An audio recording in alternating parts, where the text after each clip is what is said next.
Hi everyone, it's Jdilla. I had a lot of fun making my video with commentary for Jin Ferox's video contest, and some people seem to enjoy the commentary, so I figured I'd give that another go now that Underbeast and Frazzledop are back in the void.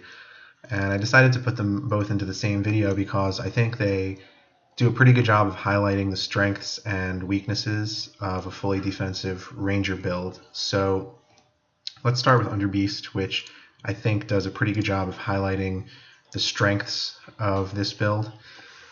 For this fight, I'm going to use Stone Golem Shapeshift, which is an Earth Armor with a strong Darkness modifier as well. I'm going to use Ultra Guardian Shield aligned to Darkness, which has an Earth secondary resist. The Green Dragon Ocarina Misc item, which is a multiplicative Earth Misc. Cyclone Eru short bow, just a 100 proc wind weapon. Psychedelic Dinosaur, Wind Pet with a high chance to control the monster, and Gemini Pendant, which will be just attacking with wind in this fight.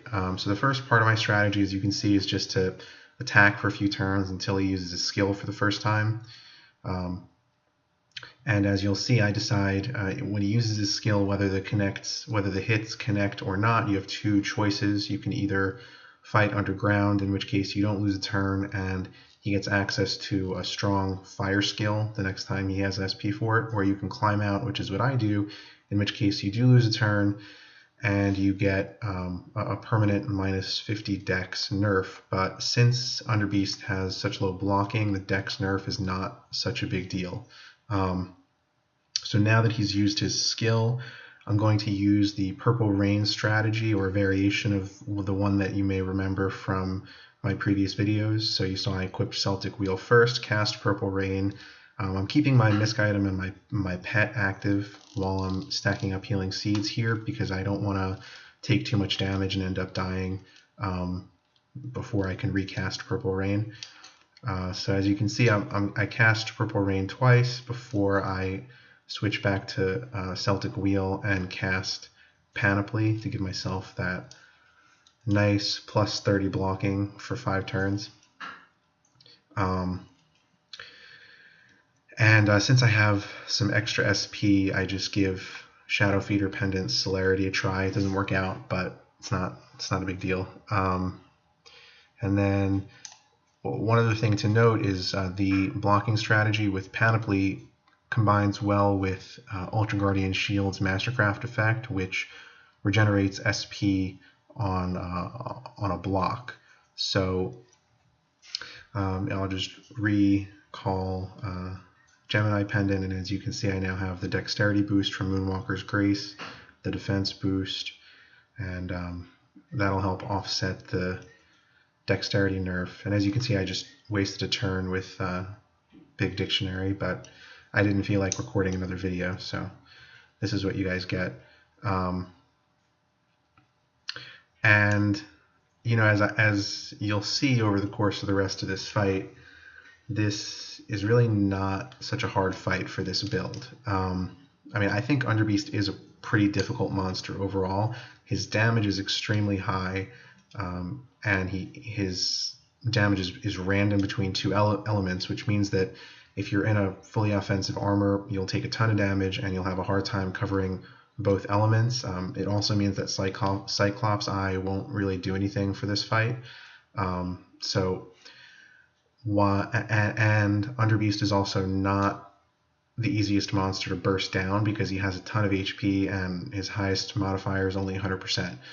So for some builds, this can be a very tricky fight, but actually, unlike most fights, it's easier for a fully defensive Ranger than it is for most other builds. And yeah, I mean, the rest of this is not that exciting, so maybe I'll speed it up a little bit, see if we can get to the end.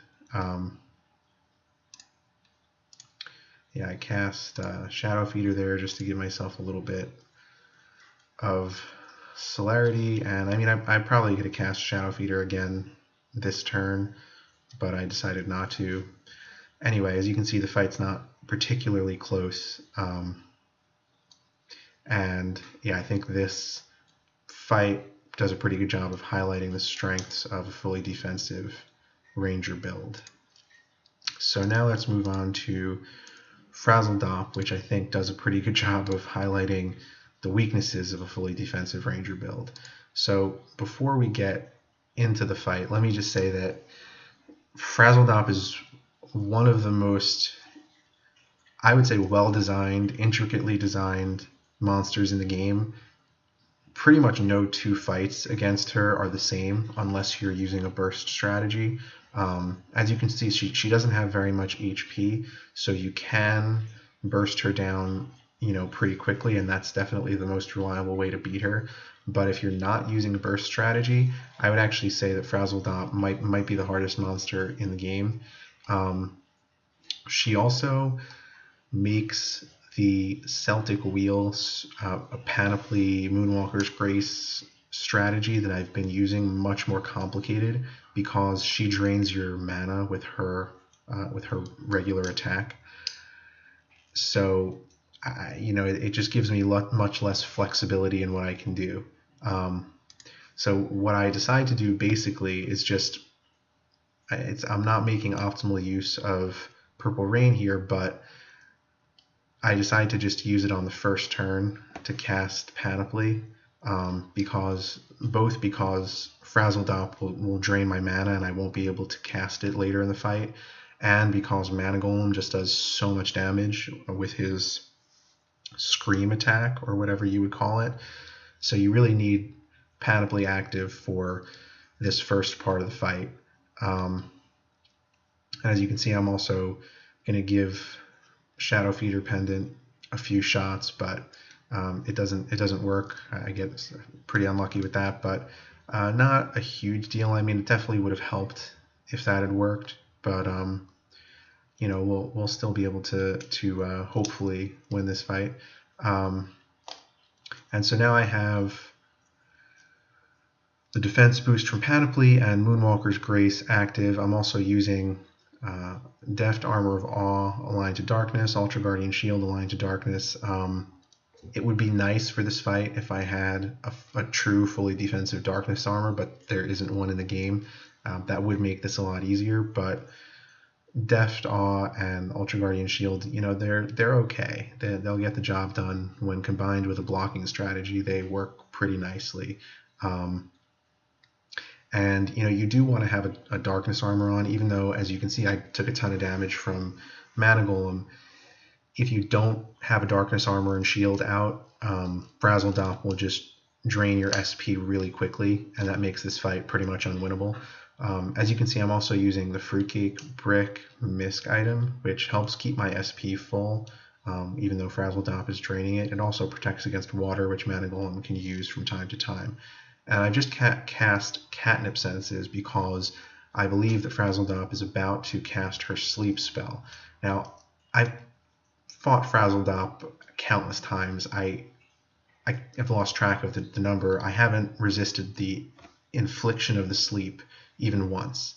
But having Catnip Senses active when she casts it helps a lot in terms of waking up. When I have it active, I usually wake up on the first turn.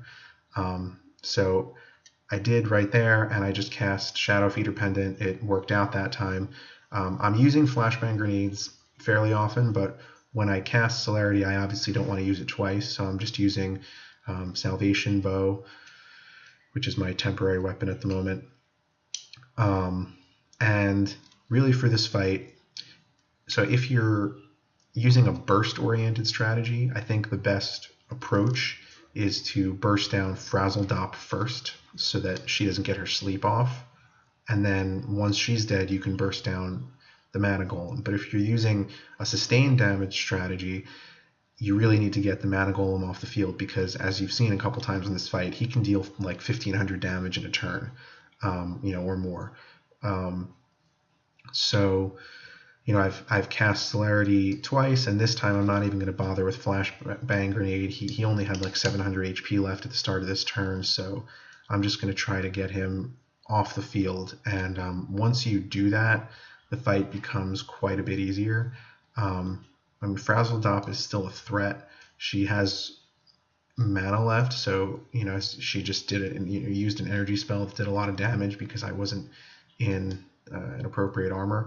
But now that she's out of MP for her spells, this fight's not too hard.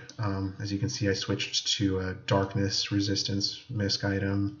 I cast Healing Seeds and put Fairy Godmother on heal mode, just to build up a bit of an HP buffer. But if you're sitting in a darkness armor and shield, she really doesn't do that much damage. And yeah, like the previous fight, this one gets less interesting towards the end, so I'll just speed it up a bit.